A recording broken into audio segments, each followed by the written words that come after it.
Après 2 semaines de pause, le procès du putsch manqué au Burkina Faso a repris ce 7 janvier à Ouagadougou. À la barre, le général Djibril Bassolé qui remet en cause l'entièreté des écoutes téléphoniques qui lui sont attribuées.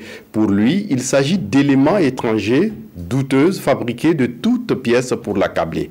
Zougaviel David Abiré, Draman Guéné pour les détails.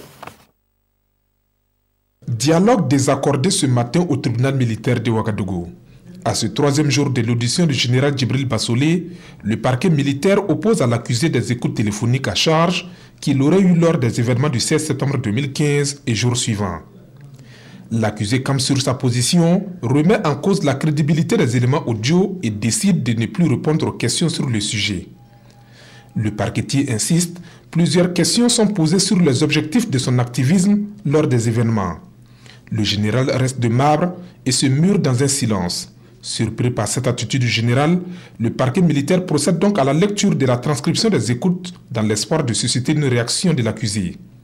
Et de ces écoutes, il ressort que Djibril Bassolé aurait eu des conversations téléphoniques avec, entre autres, Guillaume Soro, Bila Jean-Bénédicte, le commandant Paul-Henri Damiba, le général Gilbert Djindjéré, Fatoumata Thérèse Diawara.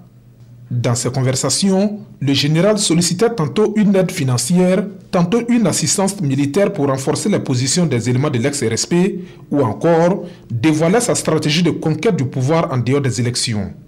Après cette lecture, le général réagit enfin, je cite, « Dites-moi d'où proviennent ces écoutes téléphoniques, qui les a interceptées, comment ont-elles été obtenues, comment se sont-elles retrouvées sur Internet ?» Avant de conclure, c'est illégal, c'est fabriqué, c'est manipulé, c'est instrumentalisé dans le but de noyer le général Bassolé. Le parquet militaire lui demande alors, mon général, dites-nous entre ces enregistrements, lesquels sont manipulés et lesquels sont bonnes.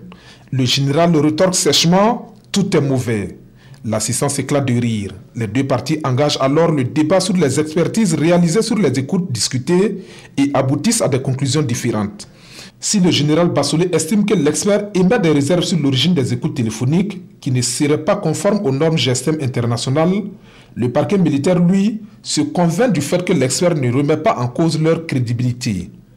L'audition du général Djibril Bassolé se poursuit demain à 9 h au tribunal militaire de Ouagadougou. En rappel, le général Bassolé est poursuivi dans le dossier de putsch de septembre 2015 pour complicité d'attentat à la sûreté de l'État, meurtre, coups et blessures volontaires et trahison.